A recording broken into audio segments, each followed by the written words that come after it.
Okay, students, in our today's class we are going to continue with the computer memory. As we have discussed what is byte, kilobyte, megabyte, terabyte, hexabyte, autobyte, zettabyte, petabyte, everything.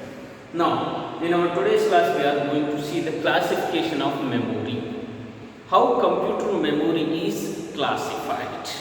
So, under computer memory there are basically two types. One is primary memory and next one is the secondary memory. Primary memory can also be called as temporary memory and secondary memory can also be called as permanent memory. Remember these two things.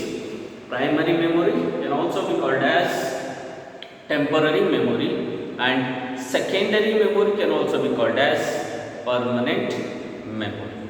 And in other words, primary memory can also be called as semiconductor memory and secondary memory can also be called as magnetic memory. There are three names for memory types, but the type is, now come to the point. Computer memory basically divided into two types, primary memory and secondary memory. Under primary memory there are two examples. One is RAM and ROM, and the secondary memory, hard disk drive, CD or DVD, pen drive. This is hard disk drive, CD or DVD and pen drive. Now come to the point. There are two kinds of memory as I have explained. Now come to first one, that is primary memory. The primary memory is the main memory of the computer. The primary memory is the main memory of the computer. You need to remember this. Main memory is a primary memory. Primary memory is a main memory. See, primary memory is called as semiconductor memory and it is also be called as temporary memory and it is also be called as the main memory of the computer. And next, it stores programs and data which are currently needed by the CPU. This means if you are working now in a letter, typing a letter, that thing is stored in primary memory and that is needed by the CPU means it is working in RAM. Okay, that is whatever things we will work on RAM, on that thing the CPU will work currently. Okay, these are the 2 points about primary memory. After 2 points, now I am going to explain you few more points in addition with these points. Come to the next points of primary memory. Continuation from there.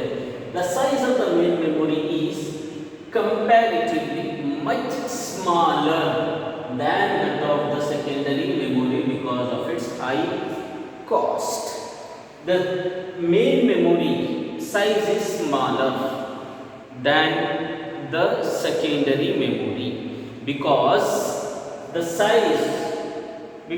cost of the primary memory is very high. And to the next point, the CPU communicates directly with the main memory, not with the secondary memory. The CPU will communicate directly with the main memory only, not the secondary memory. And then, as the CPU works at very high speed, yes, it's right, CPU works at very high speed, then its matching memory must be very fast.